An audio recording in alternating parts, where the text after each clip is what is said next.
ব্লগটা এখান থেকে শুরু করছি, কারণ সমস্ত কাজ নিয়ে সবাই ব্যস্ত।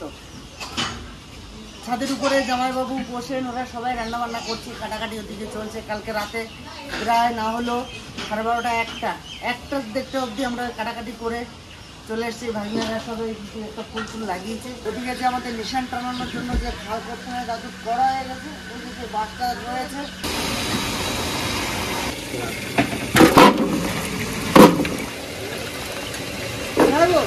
তোমার আর কত দূর বাকি আছে? এই তো প্রায় শেষ হওয়ার মুখে। হ্যাঁ, শেষ হওয়ার মুখে। হয়ে গেছে, আমার সবকিছু ভাজা হয়ে গেছে। এখন আমি সকালে টিফিনের জন্য একটা ঘাট করবো।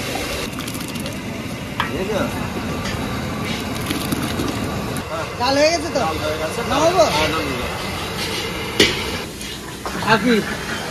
এখানে মেজদি বাড়ি গেল, ছিল। আর আমার ছোট বোনটা আসতে পারেনি, তার শাশুড়ির প্রচণ্ড শরীর খারাপ, উনি নার্সিংহোমে ভর্তি আছেন, বয়স হয়ে গেছে। তাই ছোট বোনটা মনে হয় আসতে পারবে না, মনে হয়। এখন যদি বিকেলের দিকে আসে একটু, সেটা আলাদা ব্যাপার। বোন কোটায় এসছে, মেজু বোন এসছে, বর ভিতরে যে কাজ করছে। আর মেজদি এখনই বাড়ি গেল, কাছাকাছি বাড়ি, বুঝতে পারছেন। নাতিটা ছোট রয়েছে, বৌমা একা রয়েছে।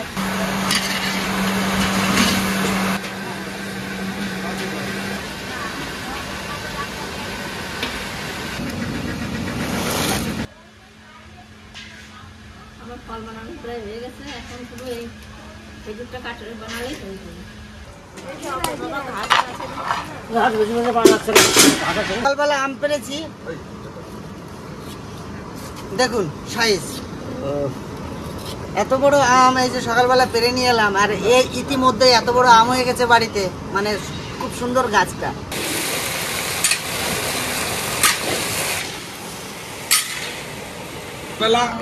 দুলাল কি করলো, গাছের আম পেড়ে দিল, আম তো দেখালোই। আর সেই আম দিয়ে আমি একটু অন্যভাবে আজকে চাটনিটা বানাচ্ছি।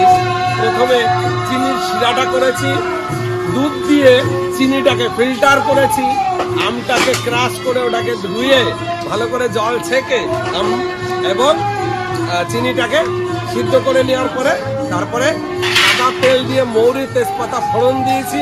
এখন আমি দিয়ে দেবো কাজু আর কিশমিশ।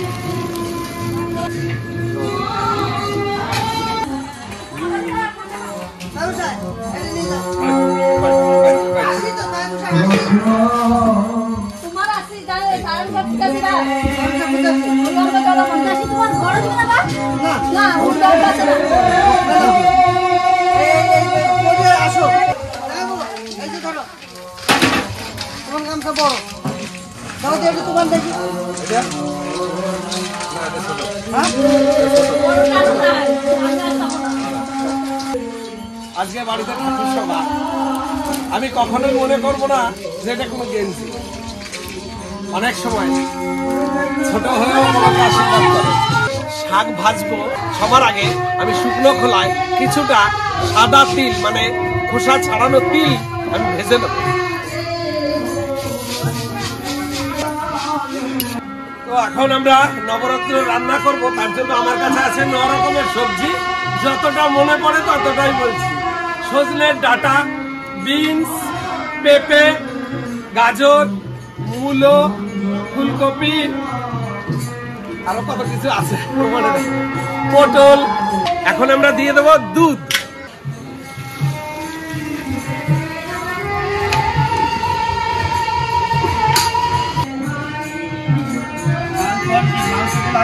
মানে হালকা একটু জল দিয়ে দেবো।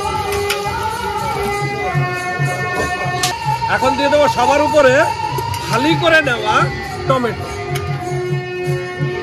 আমরা কিছুটা চিনি দিয়ে দেবো।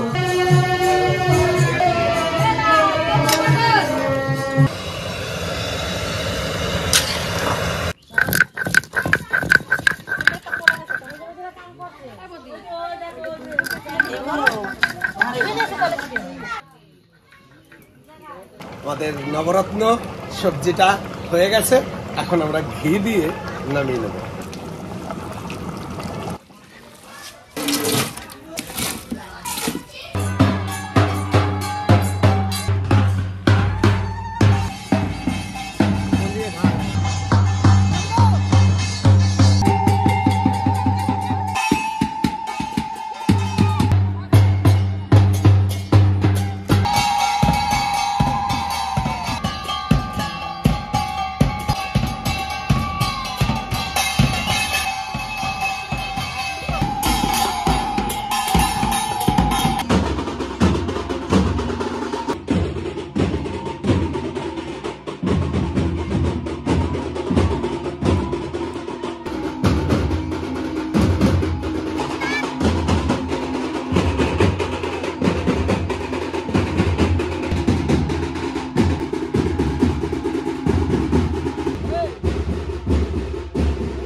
কেমন হয়েছে?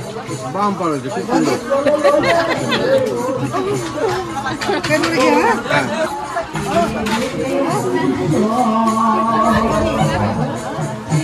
ভালো হয়েছে রান্না। ভালো হয়েছে? দাদা বৌমা কেমন হয়েছে? দাদা এত কষ্ট করলে খেতে কেমন হয়েছে? ভালো হয়েছে? বৌদি আছে না? আছে? খেয়েছে? হয়ে গেছে? বৌদি এসছে, এই বইটা চলছে, আস্তে আস্তে আস্তে আস্তে সবাই এসে পড়বেন। গরম পড়েছে প্রচন্ড, এই গরমের ভিতরে অনেকে আসতেও চায় না। আমার বৌমাকে আমি কাছে পেয়ে গেছি, মানে আমার সব হয়ে গেছে, পরিপূর্ণ একদম। সকাল থেকেই আছে, যখন সময় পাই না, কাজে ব্যস্ত ছিল, দায়িত্ব থাকে তো। আমরা তো এখন পুরো হয়ে গেছি, এখন ছেলে পেলে মানুষ আমরা। হ্যাঁ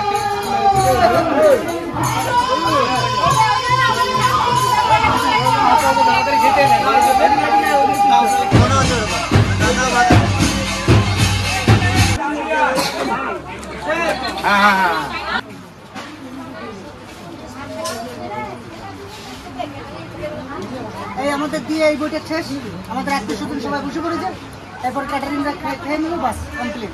আজকের মতন খাওয়া দাওয়া কমপ্লিট হবে।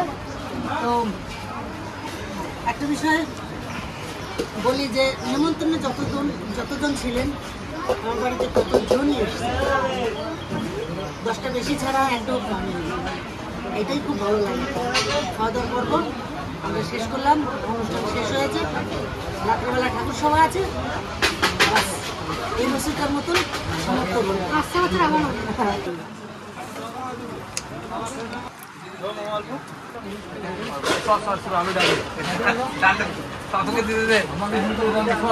দুজনে একসঙ্গে বসে খেতে।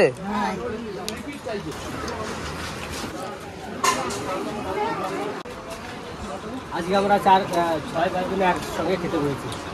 আজকে যে আমাদের বাড়ির যে প্রোগ্রাম ছিল পুজোর, হরিচাঁদ ঠাকুরের, সেই পুজোর উপলক্ষে সবাই একত্রিতভাবে এখন আমাদের যা কাজ ছিল, কাজ আমাদের সারা হয়ে গেছে, সারা হয়ে গেছে, তাই এখন আমরা সবাই মিলে একসঙ্গে খেতে বসেছি। এইটাই আমাদের হয়তো লাস্ট, যত লোক এসেছে তার মধ্যে লাস্ট ব্যাচ এইটাই। কেমন লাগছে? সুপার, এই আনন্দটা আমরা যে একটা কর্ম করি, যে কর্মটা করি সেটা একটা কর্ম, এইটা এটার একটা কর্ম। তো যাই হোক, সবই দেখলেন, আজ 2 দিন ধরে প্রচণ্ড পরিশ্রম হয়েছে আমাদের সকলের, বাড়ির সকল দর্শকের, এমনকি ভক্তবৃন্দদেরও অনেক কষ্ট হয়েছে।